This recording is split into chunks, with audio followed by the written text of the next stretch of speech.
पंजाब सरकार ते राजपाल दे विचकार विधानक हक्कां ते निज़मां नूं लैके इन्नी ज़्यादा खड़क चुकी है कि इदां लगदा कि जिहड़ा तनाव वध गया गा ये पंजाब वास्ते चंगी गल नहीं आ। नुकसान हो सकदा पंजाब दा। पहलां कदी भी सूबा सरकार ते पंजाब दे राजपाल दे नाल इन्नी ज़्यादा कदे भी नहीं खड़की जिन्नी हुण 75 साल बाद खड़क रही है। गल तो संविधान की आ, विधान की आ।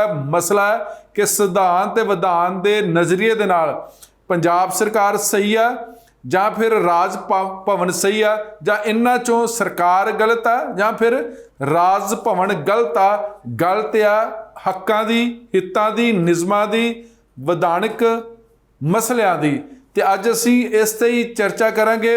विधान सभा दे निज़म रूल की कहंदे ने ते राजपाल दे अधिकार की कहंदे ने ते संविधान दे किहड़े आर्टिकल तहत पंजाब दा राजपाल जां किसी भी सूबे दा राजपाल सरकार कोलों की कुछ मंग सकते हैं ते सरकार दी की जिम्मेवारी हुंदी आ कि बिना मंगिया ही पंजाब सरकार जां सूबा सरकार राजपाल नूं की कुछ भेज सकती है। हुण सब तो वड्डी गल की राजपाल किसी भी सूबे दा राजपाल उत्थों दी सरकार कोलों जो विधान सभा वास्ते इजलास बुलाया जाता वो जिहड़ा सरकारी काम काज जिन्हों सरकार बिजनस कहती आ कि मंग कर सकता है पंजाब दा राजपाल। बिल्कुल मंगिया नहीं जाता है। सरकार की ड्यूटी हुंदी आ कि जदों भी कोई सरकार विधान सभा इजलास बुलाउंदी आ ते सरकार ने पूरी वेरवा पूरी डिटेल भेजनी हुंदी आ कि इन्ना सरकार इन्नी तरीक तो लैके इन्नी तक सदन बुला रही आ, सदन दे विच सरकारी काम काज ये होणगे, फिर जाके प्रवानगी दित्ती जाती है। इहो हाल सेंटर सरकार दा। सेंटर सरकार भी जद भी वो पार्लीमेंट बुलाया जाता तो फिर पूरी सूची जिहड़ी कैबिनेट वालों पास की जाती है वो फिर गवर्नर नूं थ्रू लोक सभा स्पीकर दे सकत्तरेत स्टाफ राहीं ते सूबा असैंबलियां दे विच जिहड़े विधान सभा दे सकत्तर हुंदे उन्हां दे जरिए माध्यम राहीं राजपाल नूं भेजिया जांदा ते जिहड़ा लोक सभा दा स्टाफ हुंदा वो फिर जाके राष्ट्रपति नूं भेजदे ने। हुण सब तो वड्डी गल है कि सरकार दा जिहड़ा सरकारी काम काज जिन्हों बिजनस कहंदे ने वो की हुंदा। असल च बिजनस दा मतलब ये इत्थे हुंदा कि कोई भी जिहड़ी सरकार सूबा सरकार कोई नवा बिल लैके आउणा चाहुंदी आ, कानून नवा बनाउणा चाहुंदी हैगी आ, जां जिहड़े पुराने जिहड़े कानून ने बिल ने उहदे च अमेंडमेंट करना चाहुंदी आ, सोधना बिल जिन्हों आख्या जांदा, जां सूबे दे वित्ती जिहड़े मैनेजमेंट हुंदे ने उहदे च कुछ ना कुछ तब्दीलियां करनियां हुंदियां जां लिआउणियां हुंदियां सरकार वल्लों ते जां होर जिहड़े सरकारी मते हुंदे ने वो जिहड़े सरकार दा काम काज दा हिस्सा हुंदा। ना कि जिहड़ा प्रश्न काल सिफर काल जां जिहड़े ध्यान दवाऊ नोटिस हुंदे ने कॉल अटैंशन जिन्हां नूं कहा जांदा हैगा ये सरकार दा सरकारी काम काज नहीं हुंदा। ये सरकार अपने खाते विच नहीं पा सकदी। ये विधान सभा दे निज़म हुंदे ने, विधान सभा दा काम काज दा हिस्सा हुंदा। तो इस करके पंजाब सरकार शायद इत्थे भुलेखे दे विच आ कि वो जिहड़ा विधान सभा दे अपने जिहड़े काम काज आ जिहदे च 1.5 घंटे की पहली कार्रवाई हुंदी, 1 घंटा प्रश्न काल चलदा, अद्धा घंटा सिफर काल चलदा हैगा ते कॉल अटैंशन जिहड़े वख-वख जिहड़े विधायक पुछदे ने उत्थे क्योंकि प्रश्न काल दे विच सिफर काल दे विच ते जिहड़े कॉल अटैंशन हुंदे ने ध्यान दवा नोटिस हुंदे उहदे च सरकार ने जवाब देना हुंदा। इस करके उहनूं सरकार दा काम काज दा हिस्सा नहीं कहा जा सकदा, सरकारी बिजनस नहीं कहा जा सकदा। लेकिन इत्थे सरकार किते ना किते लगदा कि कानून पढ़ दे विच भुलेखे दे विच आ कि वो इन्हां नूं भी जिहड़े विधान सभा दे निज़मां नूं जां जिहड़े विधान सभा दे जिहड़ी प्रश्न काल सिफर काल जां कॉल अटैंशन उन्हां नूं अपने खाते विच पाई जा रही है। क्योंकि MLA सरकार का हिस्सा नहीं होंगे, MLA विधान सभा के मैंबर होंगे ने ते विधान सभा एक वो माध्यम ही आ जिहड़े चुने हुए नुमाइंदे उस माध्यम के जरिए सरकार कोलों सवाल जवाब करते हैं, सवाल सरकार कोलों जवाब तलबी मंगते हैं, सरकार कोलों रिपोर्ट लेंदे हैगे ने। इस करके MLA कभी भी सरकार का हिस्सा नहीं होंगे। हुण सूबा सरकार मतलब जिहड़ा मंत्री मंडल आ वो जिहड़ा सदन आ जिहड़ा साल च 6 महीने का गैप होना चाहिए बुला सकता है। हाँ जो कोई स्पैशल विशेष सदन बुलाना होंदा उदों भी तलब किया जा सकता। सदन जिवें जदों ਪ੍ਰਥਮ ਪਾਤਸ਼ਾਹ ਸਾਹਿਬ ਸ੍ਰੀ ਗੁਰੂ ਨਾਨਕ ਦੇਵ ਜੀ ਦਾ 550 ਸਾਲਾ, ਉਦੋਂ ਪਿਛਲੀ ਸਰਕਾਰ ਨੇ ਵਿਸ਼ੇਸ਼ ਰੂਪ ਵਿੱਚ ਉਹ ਸਦਨ ਬੁਲਾਇਆ ਸੀ। ਜਾਂ ਬਹੁਤ ਹੀ ਜ਼ਿਆਦਾ ਕੋਈ ਨਾਜ਼ੁਕ ਹੋਵੇ ਮਸਲਾ, ਉਸ ਮਸਲੇ ਦੇ ਵਿੱਚ ਸਰਕਾਰ ਬੁਲਾ ਸਕਦੀ ਆ। ਪਰ ਇਹ ਜਦੋਂ ਕੈਬਨਿਟ ਪਾਸ ਕਰ ਦਿੰਦੀ ਹੈ ਕਿ ਇੰਨੀ ਤਰੀਕ ਤੋਂ ਲੈ ਕੇ ਇੰਨੀ ਤਰੀਕ ਤੱਕ ਸੈਸ਼ਨ ਹੋਏਗਾ, ਫਿਰ ਸਰਕਾਰ ਡੇਟ ਫਿਕਸ ਕਰ ਦਿੰਦੀ ਹੈ। ਫਿਰ ਜਿਹੜੇ ਕੈਬਨਿਟ ਦੇ ਜਿਹੜੇ ਮੰਤਰੀ ਹੁੰਦੇ ਨੇ, ਸੰਸਦੀ ਮਾਮਲਿਆਂ ਦੇ ਜਿਹੜੇ ਮੰਤਰੀ ਆ ਗਏ ਨੇ, ਉਹ ਫਿਰ ਪੂਰੀ ਉਹਨਾਂ ਦਾ ਜਿਹੜਾ ਡਿਪਾਰਟਮੈਂਟ ਸੂਚੀ ਤਿਆਰ ਕਰਦਾ ਕਿ ਇੰਨੀ ਤਰੀਕ ਤੋਂ ਇੰਨੀ ਤਰੀਕ ਤੱਕ ਪੰਜਾਬ ਸਰਕਾਰ ਦਾ ਜਿਹੜਾ ਸਦਨ ਹੋਏਗਾ, ਉਹਦੇ 'ਚ ਇਹ ਜਿਹੜੇ ਸਰਕਾਰੀ ਕੰਮਕਾਜ ਹੋਣਗੇ, ਇੰਨੇ ਬਿੱਲ ਹੋਣਗੇ, ਕਾਨੂੰਨ ਹੋਣਗੇ, ਇੰਨੇ ਸੋਧਨਾ ਬਿੱਲ ਹੋਣਗੇ, ਇੰਨੇ ਸਰਕਾਰੀ ਮਤੇ ਹੋਣਗੇ। ਉਹ ਫਿਰ ਸਰਕਾਰ, ਪੰਜਾਬ ਸਰਕਾਰ ਜਾਂ ਕੋਈ ਵੀ ਸੂਬਾ ਸਰਕਾਰ ਵਿਧਾਨ ਸਭਾ ਦੇ ਸਪੀਕਰ ਨੂੰ ਭੇਜ ਦਿੰਦੀ ਹੈ, ਜਿੱਥੇ ਉਹਨੂੰ ਪੂਰੀ ਤਿਆਰੀ ਦੇ ਨਾਲ ਫਿਰ ਵਿਧਾਨ ਸਭਾ ਦਾ ਸਟਾਫ, ਮਤਲਬ ਵਿਧਾਨ ਸਭਾ ਦੇ ਜਿਹੜੇ ਸਕੱਤਰ ਨੇ, ਜਿਵੇਂ ਅੱਜ ਕੱਲ੍ਹ ਆਪਣੇ ਵਿਧਾਨ ਸਭਾ ਦੇ ਸਕੱਤਰ ਸੁਰਿੰਦਰਪਾਲ ਸਿੰਘ ਹੋਣੀ ਆ, ਉਹ ਫਿਰ ਸਪੀਕਰ ਦੇ ਬਿਹਾਫ 'ਤੇ, ਪੰਜਾਬ ਵਿਧਾਨ ਸਭਾ ਦੇ ਬਿਹਾਫ 'ਤੇ ਉਹ ਪੂਰੀ ਜਿਹੜੀ ਪੰਜਾਬ ਸਰਕਾਰ ਦੀ ਜਾਂ ਸੂਬਾ ਸਰਕਾਰ ਦੀ ਹੁੰਦੀ ਆ, ਉਹ ਜਿਹੜੀ ਸਰਕਾਰ ਨੇ ਪ੍ਰਵਾਨਗੀ ਦਿੱਤੀ ਹੁੰਦੀ ਆ, ਇੱਕ ਉਹਦੇ 'ਚ ਲੈਟਰ ਹੁੰਦਾ, ਜਿਹੜਾ ਫਾਰਵਰਡਿੰਗ ਲੈਟਰ ਹੁੰਦਾ, ਉਹ ਤੇ ਵਿਧਾਨ ਸਭਾ ਆਪਣਾ ਲੈਟਰ ਲੈ ਕੇ ਰਾਜਪਾਲ ਨੂੰ ਭੇਜਦੀ ਆ ਕਿ ਆ ਜਿਹੜਾ ਪੰਜਾਬ ਸਰਕਾਰ ਵੱਲੋਂ ਇੰਨੀ ਤਰੀਕ ਨੂੰ ਸਦਨ ਬੁਲਾਇਆ ਜਾਊਗਾ, ਆਹ ਸਰਕਾਰੀ ਕੰਮਕਾਜ ਆ। ਤੇ ਫਿਰ ਇੱਕ ਇਹ ਸੰਵਿਧਾਨਕ ਪ੍ਰਕਿਰਿਆ ਹੈਗੀ, ਕੋਈ ਨਵੀਂ ਗੱਲ ਨਹੀਂ ਹੈਗੀ। ਔਰ ਹਮੇਸ਼ਾ ਹੀ ਇਸ ਪ੍ਰੋਗਰਾਮ ਨੂੰ ਪਹਿਲਾਂ ਸਰਕਾਰ ਪ੍ਰਵਾਨ ਕਰਦੀ ਆ, ਫਿਰ ਵਿਧਾਨ ਸਭਾ ਦੇ ਜ਼ਰੀਏ ਉਹ ਰਾਜਪਾਲ ਕੋਲ ਜਾਂਦੀ ਹੈ। ਰਾਜਪਾਲ ਨੇ ਜਿਹੜਾ ਕੱਲ ਪੰਜਾਬ ਸਰਕਾਰ ਨੂੰ ਪੁੱਛਿਆ, ਕੋਈ ਨਵੀਂ ਗੱਲ ਨਹੀਂ ਹੈਗੀ। ਆਮ ਆਦਮੀ ਪਾਰਟੀ ਦੇ ਇਸ ਮਸਲੇ 'ਤੇ ਸਿਆਸਤ ਕਰ ਰਹੀ ਆ, ਲੇਕਿਨ ਸਰਾਸਰ ਸਿਆਸਤ ਉਹਨਾਂ ਦੀ ਗਲਤ ਆ, ਕਿਉਂਕਿ ਉਹਨਾਂ ਨੇ ਸ਼ਾਇਦ ਕਾਨੂੰਨ ਪੂਰੇ ਨਹੀਂ ਪੜ੍ਹੇ ਹੈਗੇ, ਵਿਧਾਨ ਸਭਾ ਦੇ ਨਿਯਮ ਪੂਰੇ ਨਹੀਂ ਪੜ੍ਹੇ ਹੈਗੇ। ਤੇ ਇਸੇ ਕਰਕੇ ਪੰਜਾਬ ਦੇ ਰਾਜਪਾਲ ਬਨਵਾਰੀ ਲਾਲ ਪੁਰੋਹਿਤ ਨੇ ਦੁਬਾਰਾ ਚਿੱਠੀ ਲਿਖੀ ਆ ਕਿ ਇਹ ਪੂਰੀ ਡਿਟੇਲ ਭੇਜੋ, ਕਿਉਂਕਿ ਉਹਨੇ ਪਹਿਲੀ ਵਾਰ ਨਹੀਂ ਮੰਗੀ।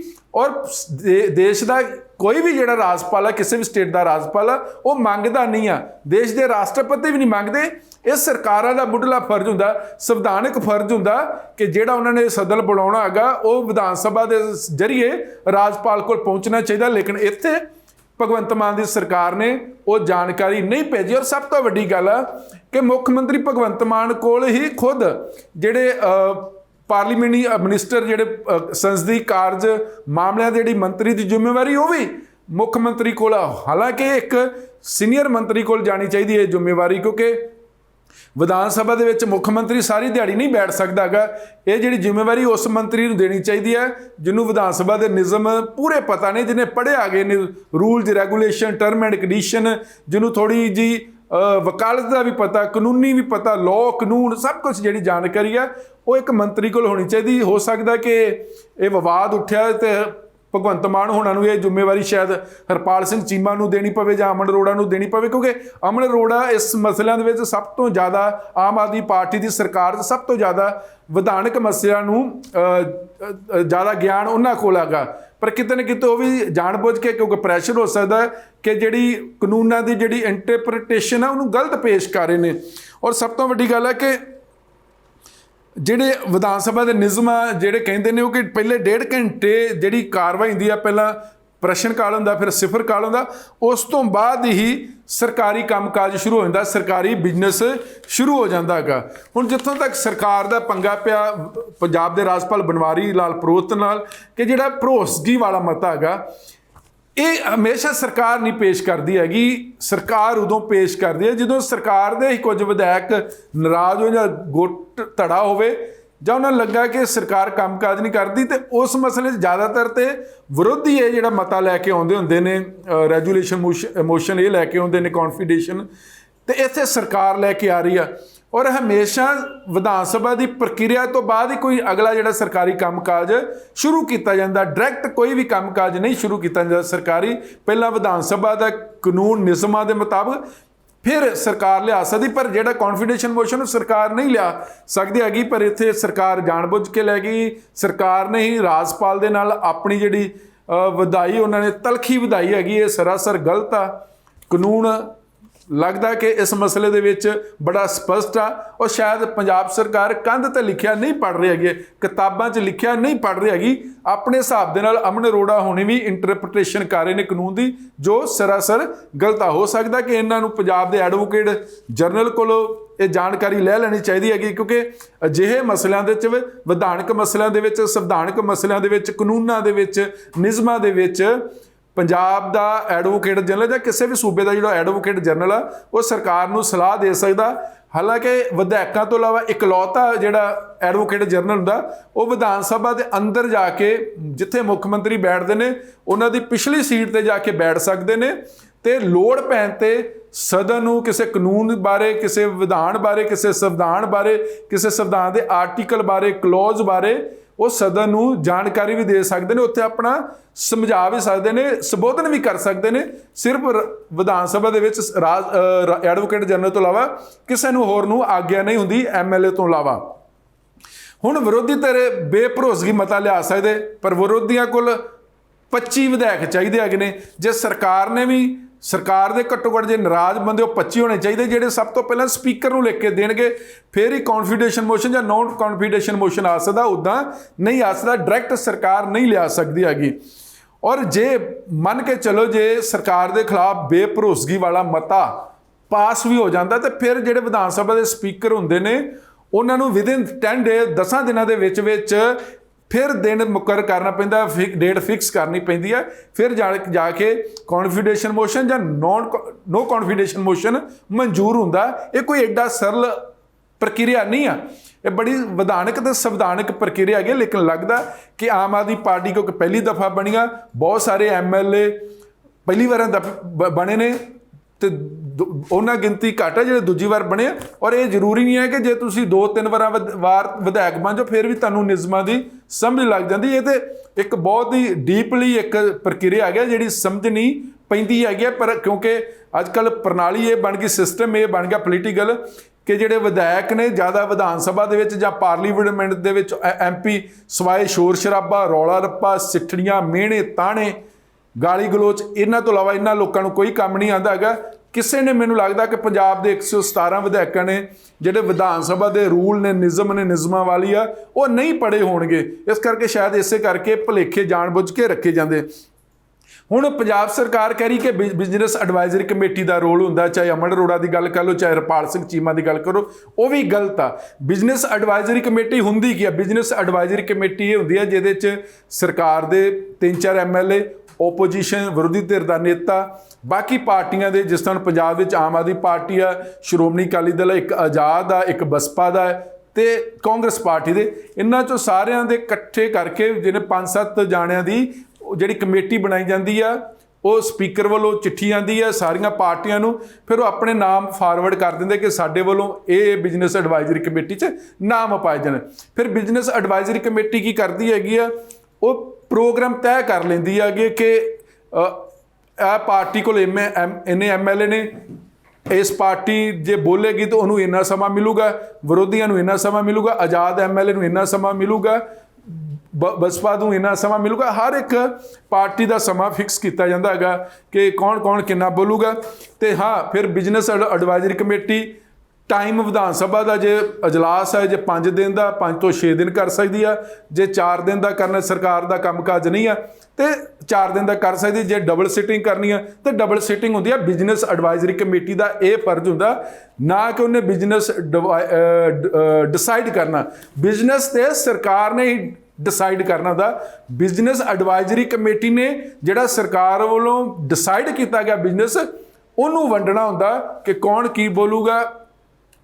ਮੰਨ ਕੇ ਜੋ ਬਜਟ ਸੈਸ਼ਨ ਹੈ ਤੇ ਬਜਟ ਸੈਸ਼ਨ ਦੇ ਵਿੱਚ ਕਿਉਂਕਿ 92 ਵਿਧਾਇਕ ਆਮ ਆਦਮੀ ਪਾਰਟੀ ਦੇ, ਜੇ ਟਾਈਮ ਹੋਊਗਾ ਕਿ 5 ਸਿਟਿੰਗ, 5 ਵਿਧਾਨ ਸਭਾ ਦੀਆਂ ਬੈਠਕਾਂ ਤੇ 2 ਘੰਟੇ ਆਮ ਆਦਮੀ ਪਾਰਟੀ ਦੇ MLA ਬੋਲ ਸਕਦੇ, ਕਿਉਂਕਿ ਰੇਸ਼ੋ ਜ਼ਿਆਦੀ ਆ। 18 ਕਾਂਗਰਸ ਕੋ ਉਹਨਾਂ ਕੋ 40 ਮਿੰਟ ਮਿਲ ਜਾਣਗੇ, ਅਕਾਲੀ ਦਲ ਕੋ 3, ਉਹਨਾਂ ਨੂੰ 5 ਮਿੰਟ ਮਿਲ ਜਾਣਗੇ। ਇਹ ਬਿਜ਼ਨਸ ਐਡਵਾਈਜ਼ਰੀ ਕਮੇਟੀ ਨੇ ਡਿਸਾਈਡ ਕਰਨਾ ਦਾ, ਨਾ ਕਿ ਬਿਜ਼ਨਸ ਸਰਕਾਰ ਨੇ ਡਿਸਾਈਡ ਕਰਨਾ ਦਾ। ਵਿਧਾਨ ਸਭਾ ਕਿੰਨੇ ਦਿਨ ਚੱਲੂਗੀ ਇਹ ਸਰਕਾਰ ਤੇ ਨਿਰਭਰ ਕਰਦਾ। ਜਿੰਨਾ ਸਰਕਾਰ ਕੋਲ ਸਰਕਾਰੀ ਕੰਮ ਕਾਜ ਹੋਏਗਾ ਉਸ ਹਿਸਾਬ ਦੇ ਨਾਲ ਵਿਧਾਨ ਸਭਾ ਦਾ ਅਜਲਾਸ ਚੱਲਦਾ ਜਾਂ ਪਾਰਲੀਮੈਂਟ ਚੱਲਦੀ ਹੈਗੀ ਆ। ਹੁਣ 22 ਜਿਹੜਾ ਸਤੰਬਰ ਨੂੰ ਵਿਸ਼ੇਸ਼ ਸਦਨ ਬੁਲਾਇਆ ਜਾਣਾ ਸੀ, ਉਹ ਵਿਧਾਨਕ ਤੌਰ ਤੇ ਸੰਵਿਧਾਨਕ ਤੌਰ ਤੇ ਗਲਤੀ ਉਹ ਪੰਜਾਬ ਸਰਕਾਰ ਨਹੀਂ ਲਿਆ ਸਕਦੀ, ਨਹੀਂ ਪੇਸ਼ ਕਰ ਸਕਦੀ। ਲੇਕਿਨ ਕਿਉਂਕਿ ਆਮ ਆਦਮੀ ਪਾਰਟੀ ਨੇ ਪੰਗੇ ਪਾਉਣੇ, ਹਿੜਕੇ ਪਾਉਣੇ ਸੀ, ਇਸ ਕਰਕੇ ਉਹਨਾਂ ਨੇ ਲੱਗਾ ਕਿ ਸਭ ਤੋਂ ਸਸਤਾ ਕੰਮ ਹੈਗਾ ਤੇ ਸਰਕਾਰ ਦੀ ਬੱਲੇ ਬੱਲੇ ਹੋ ਜੂਗੀ। ਤੁਹਮਤਾਂ ਲੱਗ ਜਾਣਗੀਆਂ ਕਿ ਪੰਜਾਬ ਦੇ ਰਾਜਪਾਲ ਬੀਜੇਪੀ ਦੇ ਕਹਿਣ ਤੇ ਚੱਲਦੇ ਨੇ, ਵਿਰੋਧੀ ਮਿਲੋਗੇ। ਉਹ ਸਰਕਾਰ ਆਪਣੇ ਮਨਸੂਬੇ ਕਿੰਨੇ ਉਹਦੇ ਕਾਮਯਾਬ ਹੁੰਦੇ ਨੇ, ਪੰਜਾਬ ਦੀ ਜਨਤਾ ਨੇ ਕਰਨਾ ਕਿ ਇਸ ਮਸਲੇ ਦੇ ਵਿੱਚ ਕੌਣ ਸੱਚਾ ਕੌਣ ਝੂਠਾ, ਇਹ ਪੰਜਾਬ ਦੀ ਜਨਤਾ ਭਲੀ ਭਾਂਤ ਜਾਣ ਚੁੱਕੀ ਆ।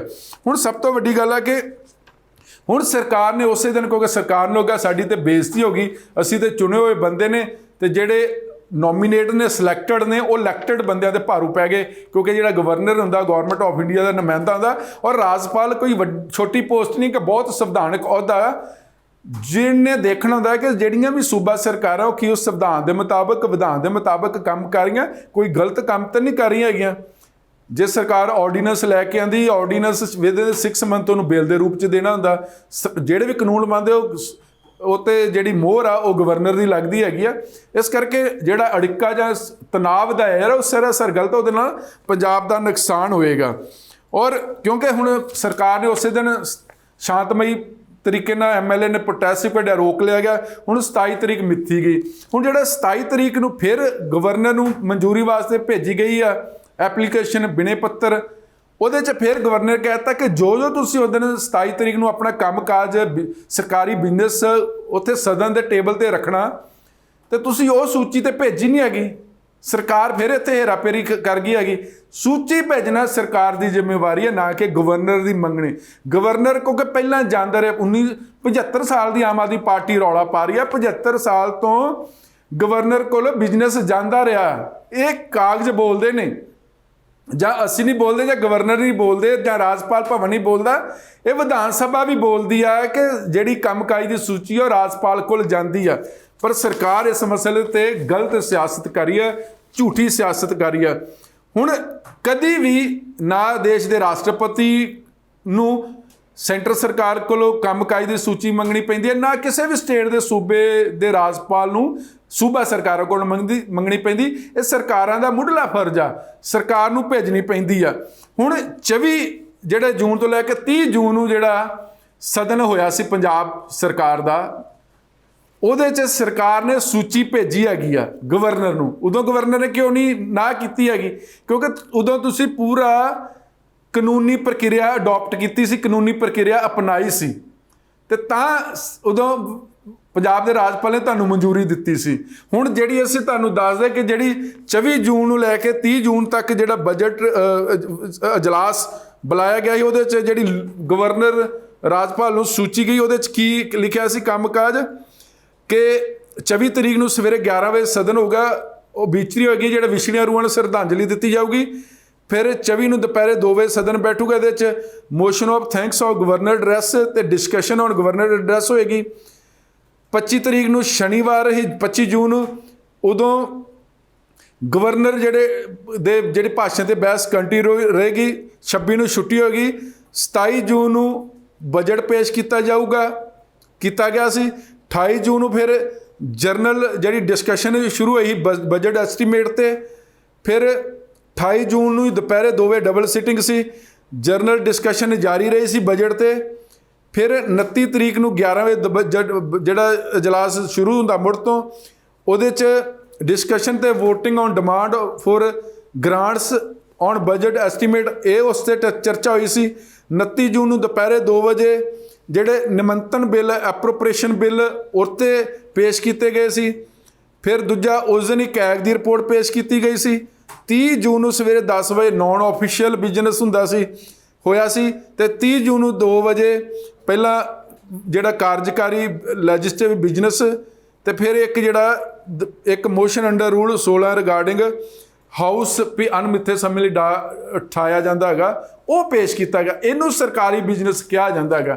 ਪਰ ਪਤਾ ਨਹੀਂ ਕਿਉਂ ਸਰਕਾਰ ਇਸ ਮਸਲੇ ਤੇ ਅੜੀ ਹੋਈ ਆ, ਇੱਕ ਦੂਜੇ ਨੂੰ ਉੱਚਾ ਨੀਵਾਂ ਦਿਖਾਉਣ ਦੀ ਯਤਨ ਕਰ ਰਹੇ। ਹੁਣ ਰਾਜਪਾਲ ਬਨਵਾਰੀ ਲਾਲ ਪੁਰੋਹਿਤ ਹੋਣਾ ਦੁਬਾਰਾ ਜਿਹੜਾ ਪੰਜਾਬ ਸਰਕਾਰ ਨੂੰ ਚਿੱਠੀ ਲਿਖੀ, ਉਹਨਾਂ ਨੇ ਆਰਟੀਕਲ 167 ਦਾ ਹਵਾਲਾ ਦਿੱਤਾ ਹੈਗਾ, ਜ਼ਿਕਰ ਕੀਤਾ ਹੈਗਾ ਕਿ ਇਹ ਸਰਕਾਰ ਦੀ ਜ਼ਿੰਮੇਵਾਰੀ ਹੁੰਦੀ ਆ, ਸਰਕਾਰ ਨੇ ਰਿਕਾਰਡ ਭੇਜਣਾ ਹੁੰਦਾ।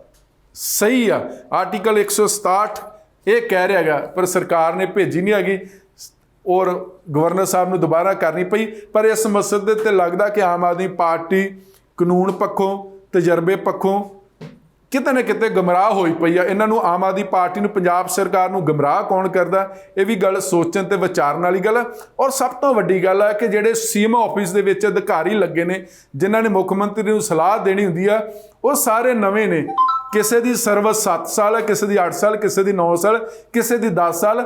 ਇੱਕੋ ਸੀਨੀਅਰ ਅਫਸਰ ਹੈਗੇ ਨੇ ਜਿਹੜੇ ਵੇਣੂ ਪ੍ਰਸ਼ਾਦ ਨੇ, ਬਾਕੀ ਸਾਰੇ ਨਵੇਂ ਅਫਸਰ ਨੇ। ਬਹੁਤੇ ਜਿਹੜੀ ਚਰਚਾ ਜੋ ਅਫਸਰ ਦੱਸ ਰਹੇ ਨੇ ਕਿ ਪੰਜਾਬ ਸਰਕਾਰ ਨੂੰ ਆਪਣੇ ਅਫਸਰਾਂ ਤੇ ਭਰੋਸਾ ਨਹੀਂ ਹੈਗਾ, ਇਹਨਾਂ ਦੇ ਜਿਹੜੇ ਸਲਾਹਕਾਰ ਆ ਉਹ ਵੀ ਇੰਨੇ ਤਜਰਬੇਕਾਰ ਨਹੀਂ ਹੈਗੇ, ਮੰਤਰੀ ਵੀ ਇੰਨੇ ਤਜਰਬੇਕਾਰ ਨਹੀਂ ਹੈ। ਤੇ ਇਸ ਲੱਗਦਾ ਕਿ ਕਿਤੇ ਨਾ ਕਿਤੇ ਸਰਕਾਰ ਭਟਕ ਗਈ ਹੈਗੀ ਆ। ਹੋਣਾ ਚਾਹੀਦਾ ਕਿ ਸਰਕਾਰ ਕੋਲ ਚੰਗੇ ਸਲਾਹਕਾਰ ਹੋਣ, ਵਿਧਾਨਿਕ ਪੱਖੋਂ, ਸੰਵਿਧਾਨਿਕ ਪੱਖੋਂ ਉਹ ਕੰਮਕਾਜ ਦਾ ਉਹਨਾਂ ਨੂੰ ਸਹੀ ਤਰੀਕਾ ਹੋਣਾ ਚਾਹੀਦਾ। ਇਹ ਨਹੀਂ ਕਿ ਤੁਸੀਂ ਐਮਐਲਏ ਬਣ ਗਏ, ਮੰਤਰੀ ਬਣ ਗਏ ਕਿ ਜੋ ਸਰਕਾਰ ਨੂੰ ਕਹਿਤਾ, ਅਫਸਰਾਂ ਨੂੰ ਕਹਿਤਾ ਉਹ ਲਾਗੂ ਇਨਬਿਨ ਹੁੰਦਾ। ਕਾਨੂੰਨ ਕੀ ਕਹਿੰਦੇ, ਨਿਯਮ ਹੀ ਕੀ ਕਹਿੰਦੇ, ਵਿਧਾਨ ਕੀ ਕਹਿੰਦਾ, ਸੰਵਿਧਾਨ ਕੀ ਕਹਿੰਦਾ, ਗੱਲ ਉੱਥੇ ਆ ਕੇ ਰੁਕਦੀ ਆ, ਗੱਲ ਉੱਥੇ ਆ ਕੇ ਖਤਮ ਹੁੰਦੀ ਆ। ਪਰ ਮੁੱਖ ਦੀ ਗੱਲ ਹੈ ਕਿ ਜਾਣ ਬੁੱਝ ਕੇ ਇਹ ਕਿਉਂ ਰੇੜਕਾ ਪਾਇਆ ਜਾ ਰਿਹਾ, ਇਹਦੇ ਨਾਲ ਨੁਕਸਾਨ ਪੰਜਾਬ ਦਾ ਹੋਏਗਾ। ਰਾਜਪਾਲ ਦੇ ਨਾਲ ਨਿੱਜੀ ਲੜਾਈ ਲੜਨ ਦਾ ਕੋਈ ਫਾਇਦਾ ਨਹੀਂ ਆ। ਹੱਕਾਂ ਦੀ ਲੜਾਈ ਆ, ਹਿੱਤਾਂ ਦੀ ਲੜਾਈ ਆ, ਸੰਵਿਧਾਨ ਦੀ ਲੜਾਈ ਆ, ਵਿਧਾਨ ਦੀ ਲੜਾਈ ਆ। ਤੁਸੀਂ ਆਪ ਅੰਦਾਜ਼ਾ ਲਗਾ ਲਿਆ ਹੋਊਗਾ ਜੋ ਅਸੀਂ ਤੁਹਾਨੂੰ ਨਿਯਮ ਪੜ੍ਹ ਕੇ ਸੁਣਾਏ ਨੇ ਕਿ ਇਸ ਮਸਲੇ ਦੇ ਵਿੱਚ ਸਰਕਾਰ ਸਹੀ ਆ ਜਾਂ ਫਿਰ ਰਾਜ ਭਵਨ ਸਹੀ ਆ। ਕੌਣ ਗਲਤ ਆ, ਕੌਣ ਸਹੀ ਆ, ਲਾਜ਼ਮੀ ਤੌਰ ਤੇ ਤੁਸੀਂ ਅੰਦਾਜ਼ਾ ਲਗਾ ਲਿਆ ਹੋਊਗਾ। ਤੁਹਾਡਾ ਬਹੁਤ ਬਹੁਤ ਸ਼ੁਕਰੀਆ। ਇਸੇ ਤਰ੍ਹਾਂ ਦੇ ਦਿਓ ABC ਪੰਜਾਬ। ਧੰਨਵਾਦ।